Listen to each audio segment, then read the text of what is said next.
Citrus. Finally a Yuri anime that's good, or at least tries to give us a proper romance story. Most titles of the genre present little to no character development, and are way too focused on fanservice.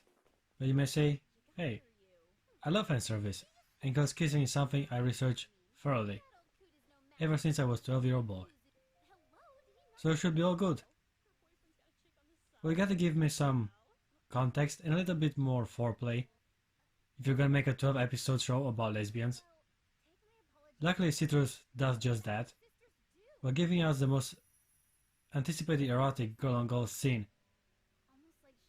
It also simultaneously presents a rather compelling and engaging story. You care for these characters, and there's more to their relationship than just letting loose. Every kiss has a meaning, and furthers character development for our protagonist and her lover. The anime presents a struggle of understanding and accepting yourself, while also pursuing happiness and love in a taboo setting. Citrus is more or less a slice of life show, with drama, romance, and some comedy here and there. I think this works best for this particular premise, as in the past Yuri anime like Valkyria Drive Mermaid focused primarily on action, and well, you know how that one turned out.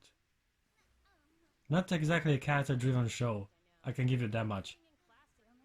Anyhow, 2018 was a pretty damn good year for girl love. We have quite a variety of Yuri and Shoujo Ai titles being released every season. Citrus being the Yuri anime to begin the year with.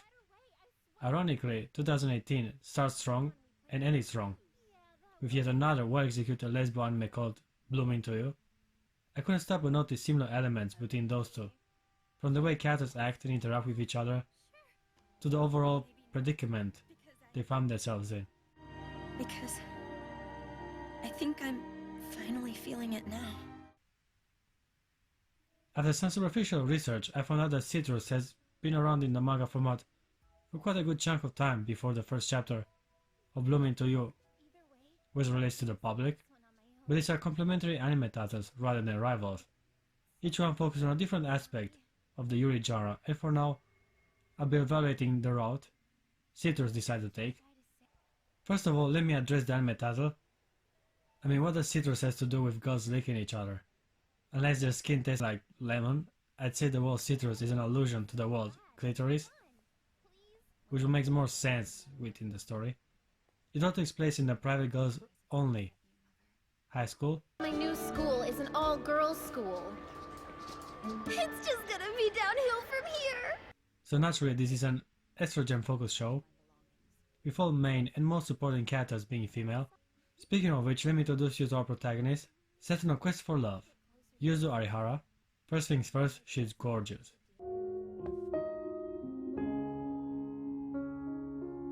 Hot!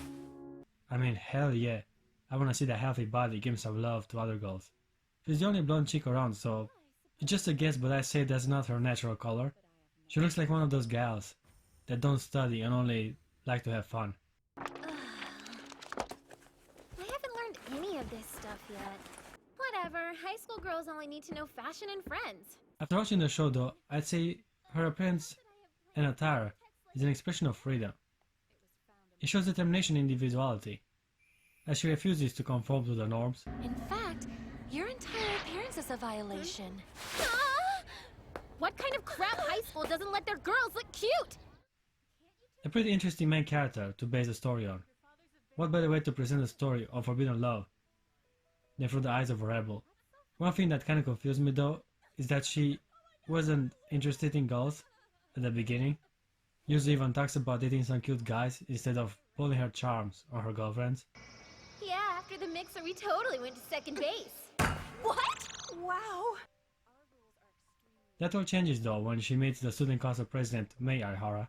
Her unorthodox behavior and the liberty of which she modified her uniform got the attention of the authorities, and just as she was about to start school, she got herself in trouble at the front gate. Here's the way Mei Arihara makes her entrance. This is a beautiful moment. Not only we get to see them for the first time together, but also a first clash of personality and ideals. Mei is calm, calculated, and a control freak, while Yuzu is loud, expressive, and a rebel. Now, if you've been paying attention, you might have realized that Mei and Yuzu have the same family name. You see, they are stepsisters. Not only we have lesbians, but also some incest. Kinda makes me wonder. A rebel etiquette-defying girl arrives at a school controlled by a determined female dictator, to later on discover that they are sisters. Huh. Anyhow, we have this typical harem romance scenario where the main character, in this case a female, moves in a new apartment, to later on realize that she will have to share the room with her stepsister. That's right, the student council president will be her roommate. The fact they are polar opposites in regard to school rules only deepens the tension between them. At first, Mei gives Yuzu the silent treatment to only turn aggressive and kiss the protagonist. This moment took a lot of people by surprise, and the anime adaptation even expanded the scene, making it more dramatic than how it was presented in the source material. I actually got my hands on the most citrus manga volumes, and I gotta say, the anime does it justice. I really like Yuzu as a character, and I do enjoy how she's drawn here. It's very similar with the anime. They did a pretty good job of adapting this particular title. Some pages even have like no text at all, or just a little bit. You get what's going on. It's pretty cool what they realized. Back to the anime. Well, Mei isn't the only relevant character introduced in the first episode. We also have Harumi, which serves as the best friend or even mother figure. Now, come to my bosom, child. It's all right. Mama Harumi knows you're doing the best you can. She's the voice of reason and acts overly protective of our protagonist, showing her a few tricks to avoid trouble in school. She's very responsible, while Yuri is rash, emotionally driven, and somewhat childish in her actions. A nice contrast to Harumi, but if I had to guess, it is the determination and will to stand for herself what made Yuzu such a fascinating girl in her eyes. Next girl on the list is more or less an obstacle between Yuzu and her love. We're talking about Himeko, which is the student council vice president and above all Mei's best friend. She's very possessive, and once she realizes that Mei and Yuzu are romantically involved, she gets pretty jealous and decides to make her own move on the president. Nobody said anything about love. You mean you don't love her? Well, I do have something with her, so we'd like your complete support. No. At least she's not a backstabbing blip, because she decides to confront the protagonist face to face. Femina femina. Her brief intervention does have a certain purpose in the overall story. Himeko actually pushes Yuzu to be honest about her feelings, and therefore in a weird way furthers her relationship with Mei Arihara. This all brings me to the aspects of which the show can stand to improve. The structure is where theater has its difficulties. The premise of the story is rather simple. Yuzu falls in love with her stepsister and struggles to confess her feelings in a taboo setting. It's just, I wish there was a little more emphasis on Yuzu and Mei understanding each other for honesty, rather than just obstacles being thrown to stop their love from flourishing. At first he was the homeroom teacher. He seemed like a nice, handsome guy, but in typical Disney fashion, he quickly turns into a manipulative jerk, as it is revealed that he uses Mei for his personal gain.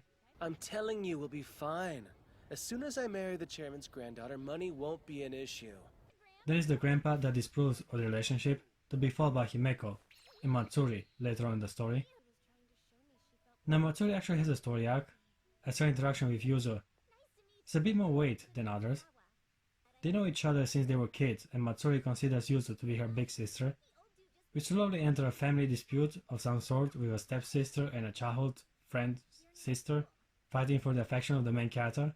From all the other girls in the show, the story benefits the most with her addition, as she puts our own blonde bimbo feelings to the test. Matsuri is witty, manipulative, and too smart for her age to still be innocent. Besides, this creepy old dude just paid me for my part-time job. Yeah, some weirdos will pay top dollar for dirty photos. I mean, it's not like I'd be stupid enough to send them pictures of myself. I just find porno pics online and pretend it's me. And yet, I like this clash of ideologies.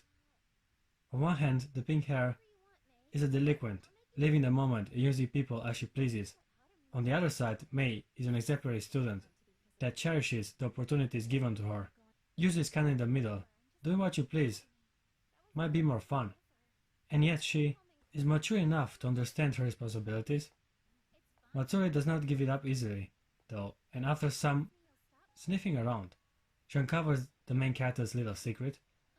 Having nothing better to do with her time, she decides it's a good opportunity to create some drama. You're my big sister.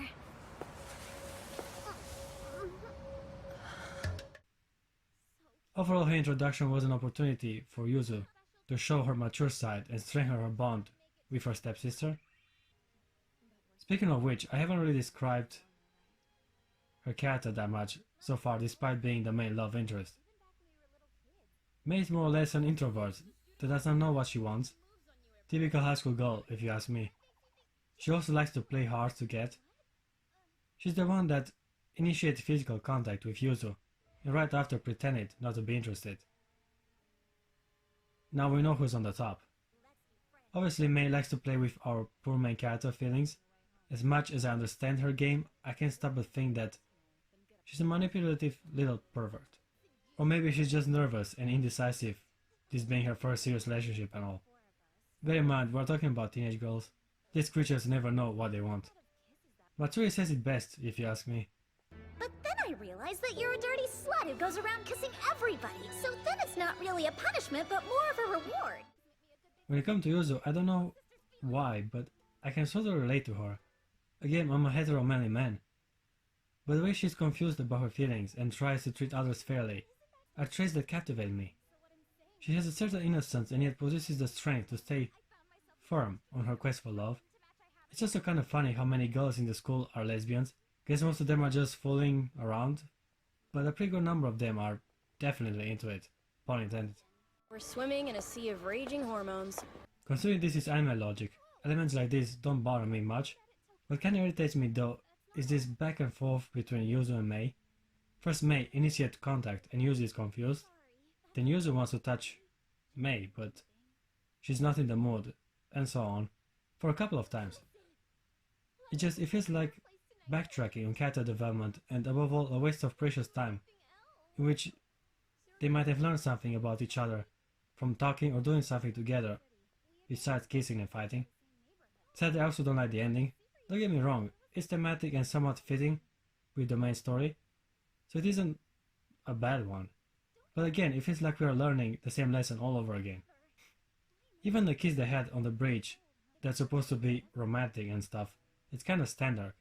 Considering the stuff this girl's been doing before, I can't associate this moment with the emotional weight it was intentioned to have. I give Citra a 7.2 out of 10. It is indeed one of the better Yuri anime to this date, but when it comes to romance and a story, the show has some structural flaws that, although didn't interfere with the overall experience, were noticeable enough for me to mention.